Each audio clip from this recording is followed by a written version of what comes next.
Hello everyone and welcome back to the Steam Truck Gaming Podcast. Today is the 22nd of November. My name is Kralizec and I will be your host for the evening.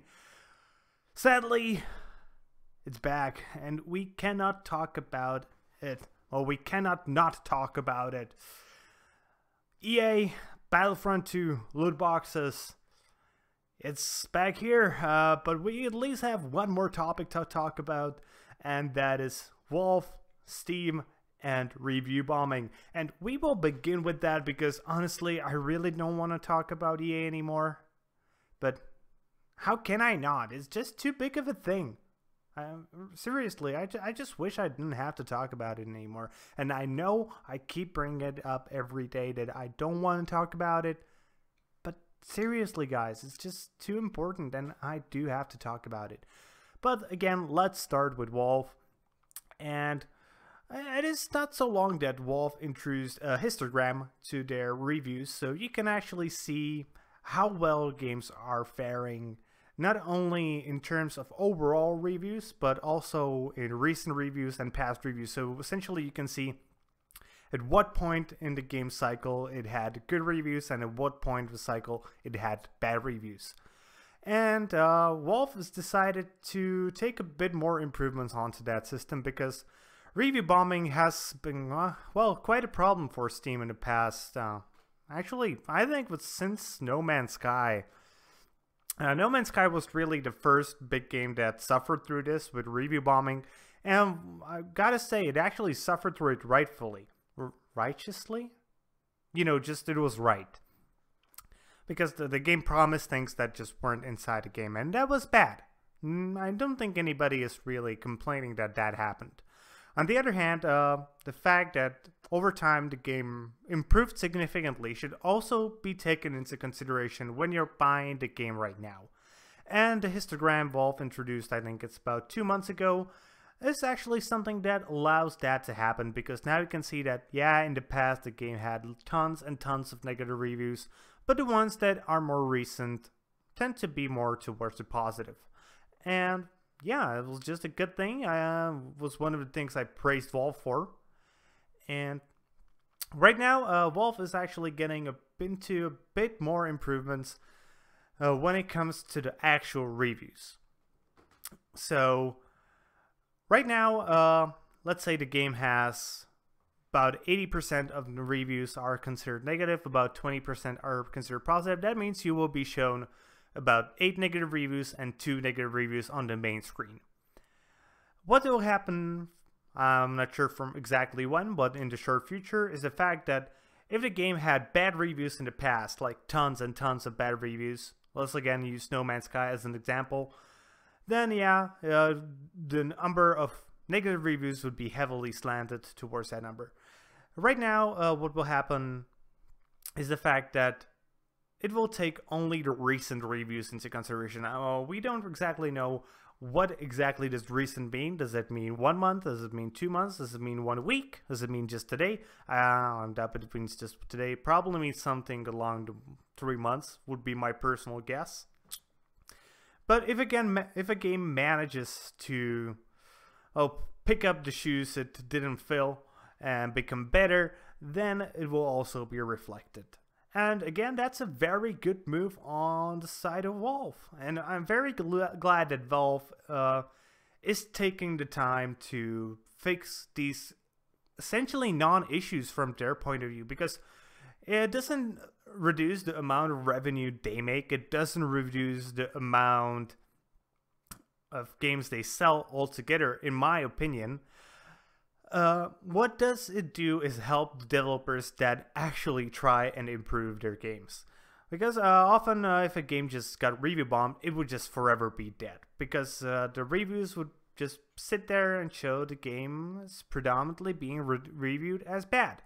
And right now, if you're going through some old games, for example, you just have a winter sales coming up pretty soon, and there will be tons and tons of older games on sale, and you might be like, okay, so I could pick this up, maybe I could pick that up, but you will see, oh man, this has just all bad reviews. Right now, you can at least look at a histogram. You should probably do that for games that you might think, okay, this looks decent, but you guys predominantly bad reviews. You should take a look at a histogram. Maybe you will find the game has improved over time. And this will again help with the fact that people who only read the top 10 reviews, they really don't read anything else than what's shown to them. It's the same issue as Google has, that if you're on the second page of Google results, nobody will ever find you. But if you're on the first page, everybody will. Yeah, there are actually more pages to Google than the first page. Wow, true fact. It's pretty much the same thing for reviews on Steam. Hopefully this will help to sort out this issue. I'm really hoping to. And it will also potentially help reviews that, for games that are review bombed because the developer did something crappy. Let's say, right now, EA is the perfect case. I know, EA, so one of their games is just shitty, or one of their games is even great, but everybody's review bombing their games because, well, they're shitty business practices. And this could help the games that are good actually still get traction. Okay, that's enough about Steam and Valve, and yeah, let's get to EA, loot boxes, Battlefront 2. So, let's start with the fact that Belgium, this country that originally took a look at the loot boxes and said, okay, we are not sure if these are such a good thing. They actually finalized their look and said, no, these are not good thing. So they are now considered gambling in Belgium. And this is a pretty big deal, not because Belgium is such a big country and does a big market doesn't mean it will take a lot of money from EA. What does it mean is very likely other European countries will take a look at this and maybe come to the same conclusion. And if the European countries do this, there's a good chance somebody in America will want to take a good look at this, and then it could actually take a big dip into EA's money. And yeah, that's it for the first part of news. Secondly, as I said, this might actually make somebody from the United States take a look at EA, and it did. So a guy from the Republican Party called Kralizec called the game a Star Wars online themed casino, and he essentially called EA just being a predator, not a sexual predator, just they're using predatory tactics, which in business terms means they're being shitty people. Though most people understand that companies are sort of shitty people altogether, when you start getting called a shitty person, it's a vastly different thing than when people think that about you.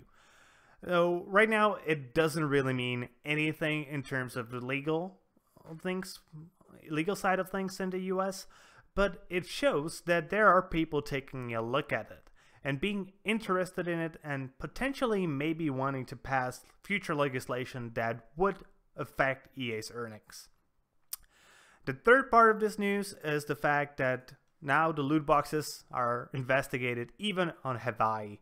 Yeah, so Hawaii is part of the United States, though it's not really like a state. Hawaii, so that's a really weird case where they are part of America, but they aren't really part of America. Nobody really knows what their status is. Well, I'm sure people know what their status is, but I don't really know, so nobody. But Hawaii can be like the first step towards making it go to the continental Americas. And one more piece of news when it comes to loot boxes and EA, but luckily this time it at least isn't Battlefront, it's Need for Speed Payback. So the loot boxes here have been changed because everybody's just been complaining, and EA was like, oh fuck, we need to do something, otherwise we're just going to get pummeled to death. So after the microtransactions being temporarily removed from Battlefront, now Need for Speed Payback has some big changes as well. So let's just take a look at some of the changes. So the amount of reputation awarded by taking part in events has been increased. The event of bank awarded has been increased. Bait now creates reward increased reputation. Bait now creates reward increased ban. competing at roaming racers now rewards increased reputation and bank. Air suspension will now appear more frequently in shipments, and slightly increased rep and bank for finishing an event outside of the first place. So yeah, it pretty much means the progression in Need for Speed Payback just got much quicker. And even though, as far as I understand, the game really isn't anything special, it's essentially Forza, at least it's something. That's pretty much all I can say. Thank God for at least this. Hopefully this will make the people who will decide these things in EA a bit more cautious in the future for a long time. Because there's a good chance that it might be like, okay, so we had this sort of issue last time, so we're not going to do it this time. But just give them 2 cycles and they will be back to it. There's a good chance this will happen. But hopefully it won't. And I'm really crossing my fingers that it doesn't, because EA can make some great games. Half of our childhood memories are EA, whether it's FIFA for me personally, maybe it's Madden for you if you're from Americas. Everybody who has played any of the old Need for Speed games, we all used to love EA games. Right now, they're just this evil corporate fuckers. I really don't know what else to say. They're just crappy. And getting them to realize that we will not stand for this is something that needs to happen. So let me reiterate something I already said in the past a few times. Please don't buy Battlefront yet. Wait until they actually show what will happen with the microtransactions. And I think a lot of people are pretty much doing the same thing. I doubt many people are actually listening to my advice, though I do hope maybe if I slanted at least one person's opinion, that would have been great. What we really need to hope for now is the fact that EA will learn their mistake and not be as shitty. And that's going to be it for today, guys. I hope you enjoyed the video. I hope you're as fed up with EA as I am, because seriously, I could probably kick some from the EA into their balls right now. But if you did like the video, be sure to give it that thumbs up. That like really helps us to gain more traction. Be sure to subscribe to our channel.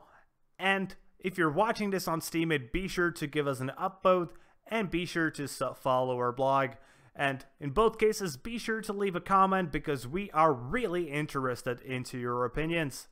And with that being said, that's going to be it for today, guys. So see you guys later with more gaming content.